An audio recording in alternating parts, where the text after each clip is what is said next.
Hello guys, welcome to my YouTube channel. तो आज हम लेक्चर 3 को लेकर आ चुके हैं, लेकिन मैंने एल्गी ख़त्म कर दिया है प्लांट किंगडम में। तो आज एल्गी का कुछ क्वेश्चंस हम सॉल्व आउट कर लेते हैं। 20 क्वेश्चंस एल्गी का सॉल्व कर लेते हैं। जैसे कि अच्छे से समझ लीजिए कि नीट को क्रैक करना इतना आसान नहीं है। One of the most toughest exam in India.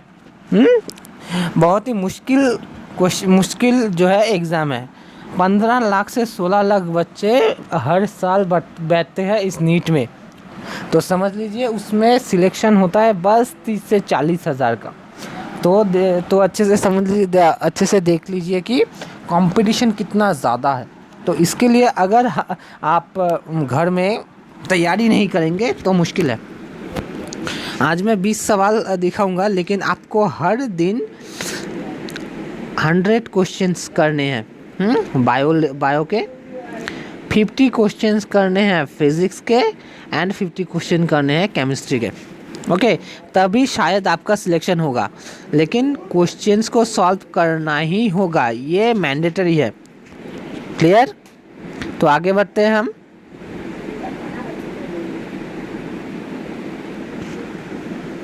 Okay, तो हम अपने पहले जो क्वेश्चंस है उस क्वेश्चन के लिए आगे बढ़ते हैं। ओके, जो हमारा फर्स्ट क्वेश्चन स्क्रीन पर आ चुका है, तो 1 मिनट। ओके, जो फर्स्ट क्वेश्चन क्या है? Fusion between morphologically alike gametes is termed as.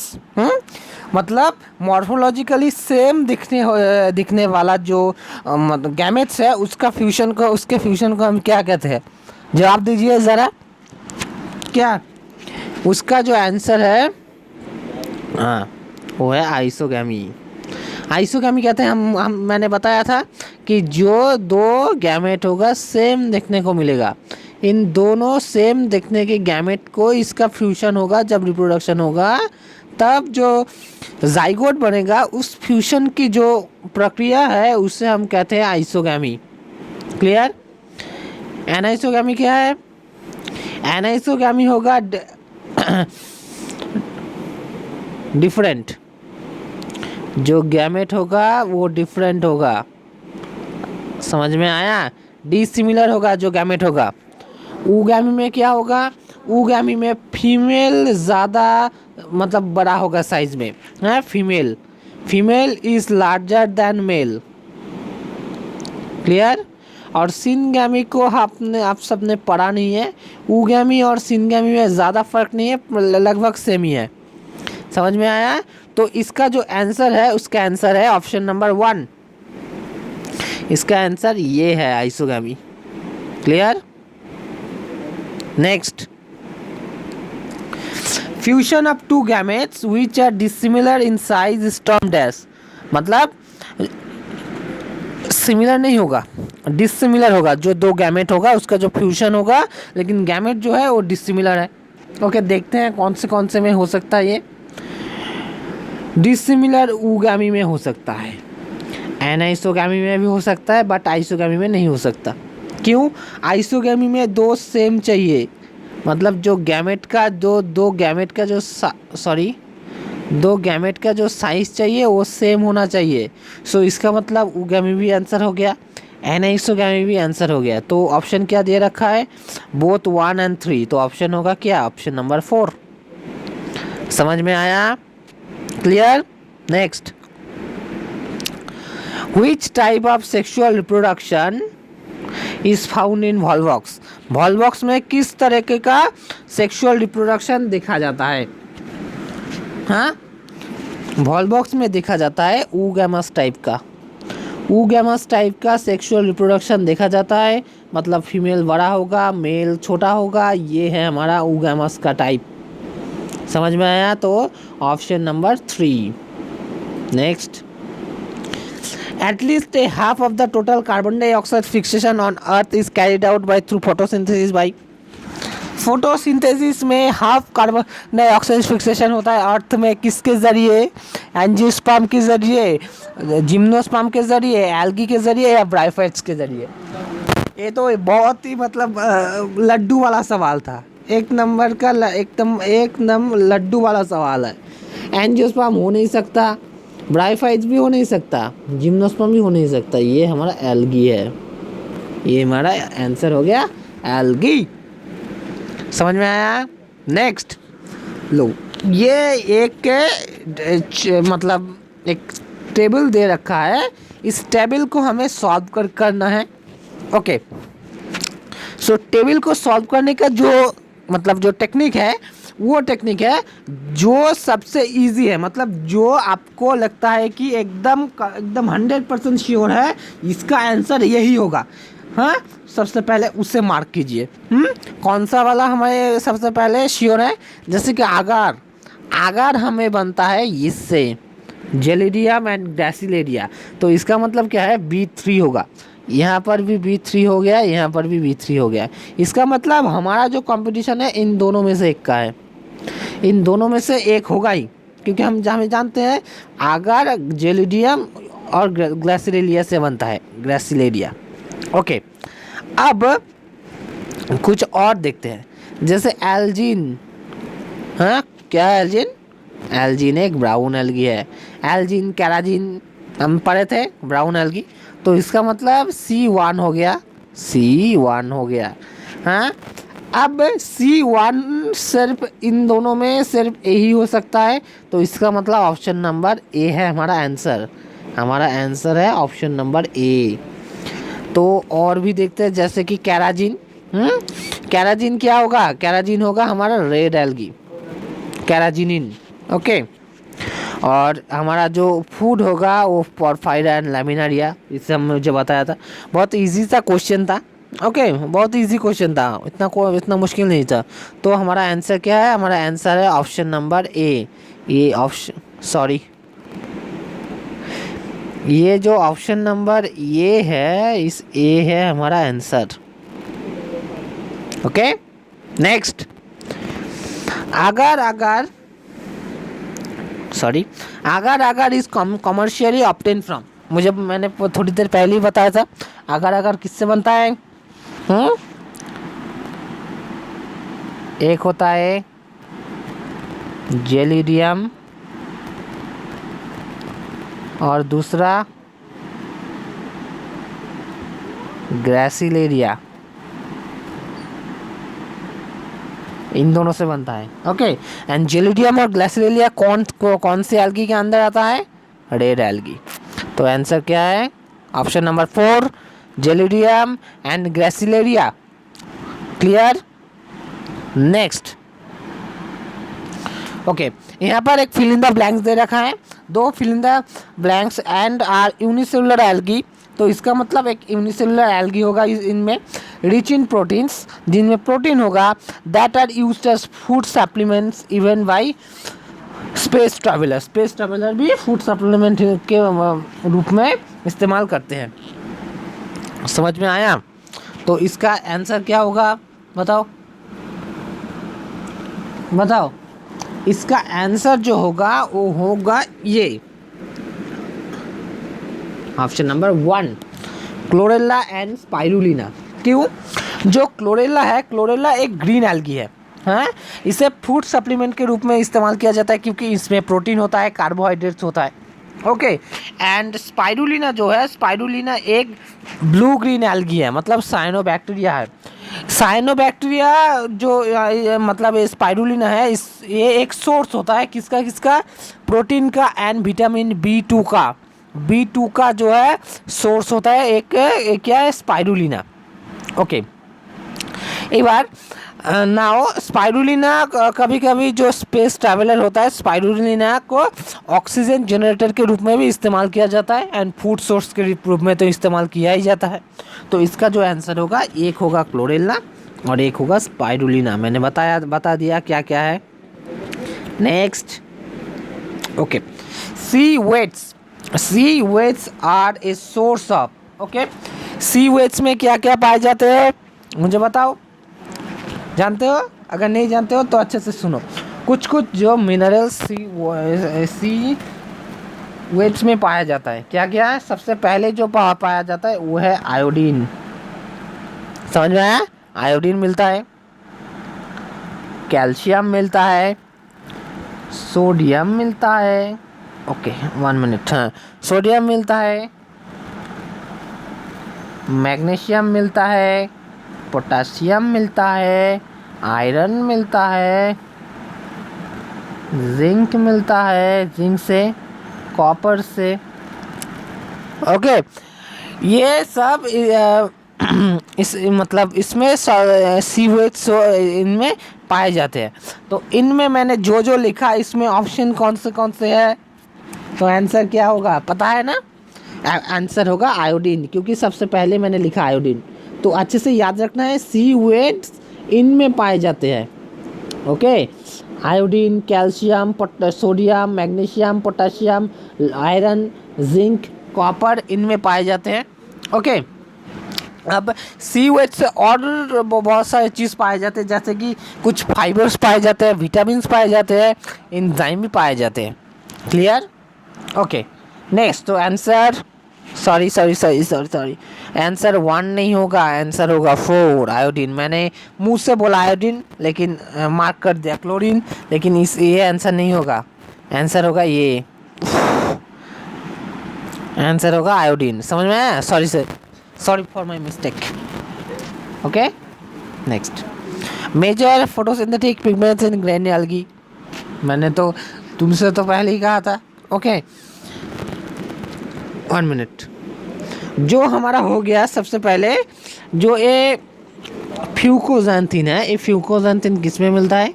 Brown algae में मिलता है। फाइकोएरिथ्रिन रेड एल्गी में मिलता है। क्लियर? सो हमारे लिए क्या चाहिए? हमें चाहिए ग्रीन एल्गी, तो इसका मतलब आंसर होगा ये, क्लोरोफिल ए एंड बी। समझ में आया? क्लोरोफिल ए एंड बी मिलता है। Next, cup shaped chloroplast is present in. Cup shaped chloroplast किस में पाए जाते हैं बताओ, ओके। कप शेप्ड जो क्लोरोप्लास्ट होता है वो क्लैमाइडोमोनास में मिलता है। क्लैमाइडोमोनास में कप शेप्ड क्लोरोप्लास्ट पाए जाते हैं, ओके।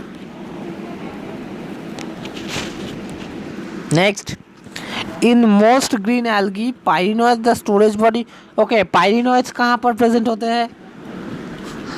इसका जो आंसर है मैं नहीं बताऊंगा, मैं नहीं बताने वाला, बस मैं बोल देता हूँ।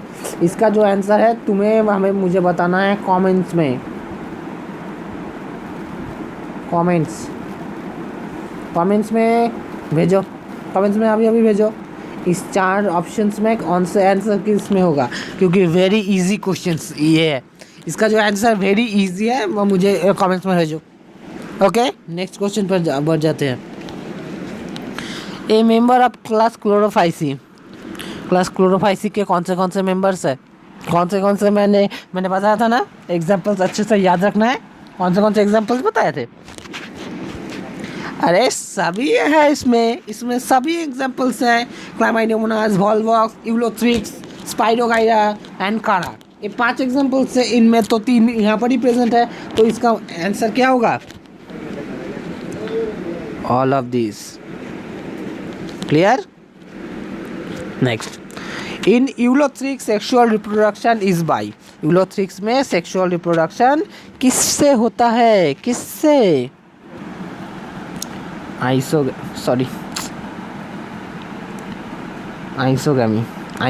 Through isogamy, Eulothrix has done his sexual reproduction.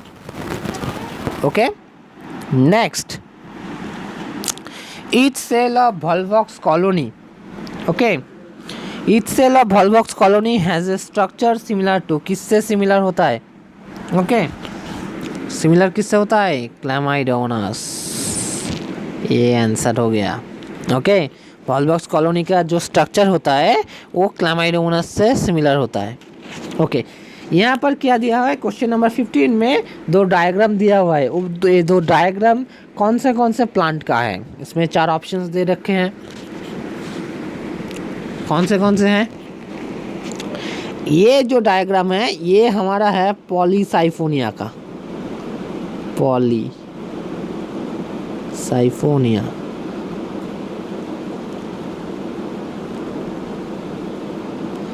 ये डायग्राम हमारा पॉलीसाइफोनिया का है। कहाँ कहाँ है? यहाँ पर, यहाँ पर, यहाँ पर। तो ACD इन तीनों में से एक का होगा। ओके, अब जो है, जो स्ट्रक्चर है वो किसका है? ये स्ट्रक्चर जो है ये है डिक्टियोटा का। डिक्टियोटा, ये तो question number, option number B है हमारा आंसर। तो ये हो गया डिक्टियोटा, ये हो गया पॉलीसाइफोनिया।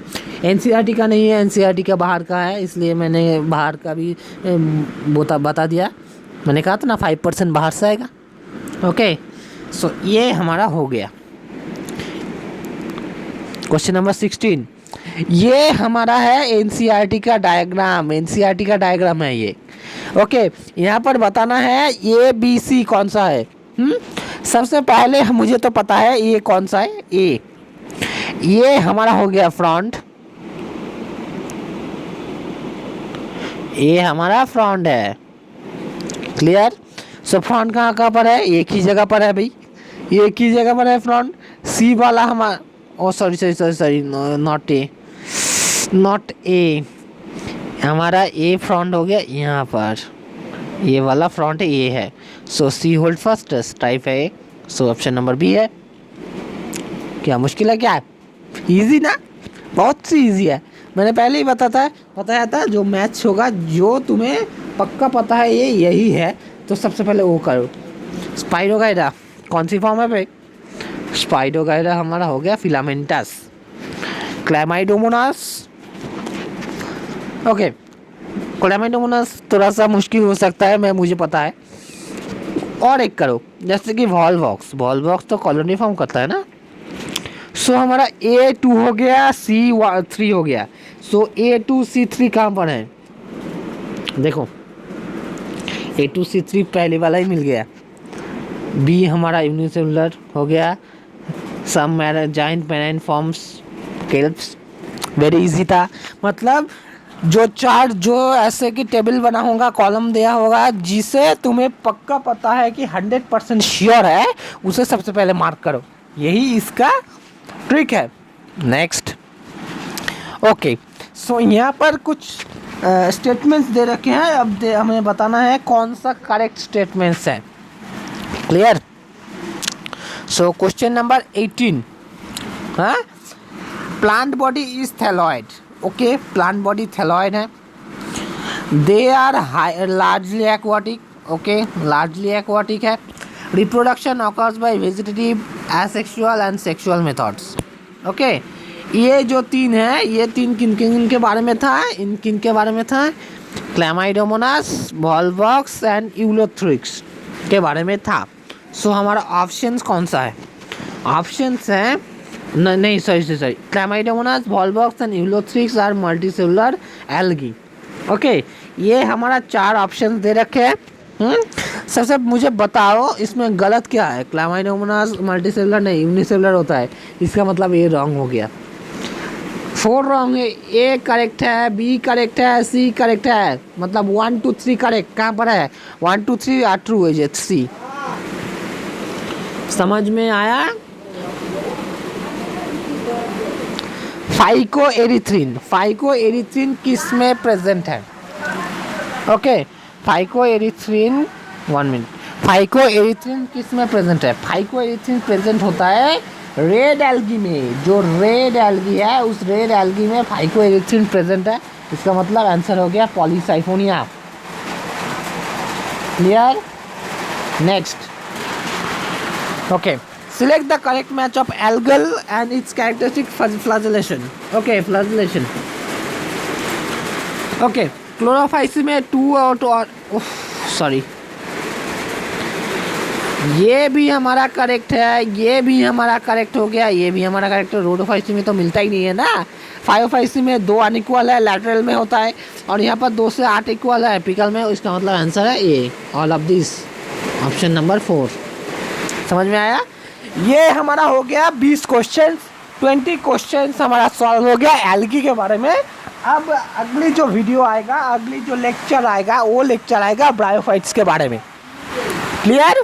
हाँ, अच्छे से एल्गी को पढ़ लीजिए, अच्छे से उसे सॉल्व करना है। एनसीईआरटी की हर एक लाइन को पढ़ना है, हर एक लाइन से क्वेश्चन आता है। मैंने आज जो जो सवाल किए, मतलब जो जो क्वेश्चंस दिए, मतलब काफ़ी ज़्यादा ही एनसीईआरटी से था। एक या दो सवाल हो सकता है एनसीईआरटी से बाहर का था, लेकिन वो करना तो पड़ेगा, थोड़ा एनसीईआरटी से बाहर भी जाना पड़ेगा।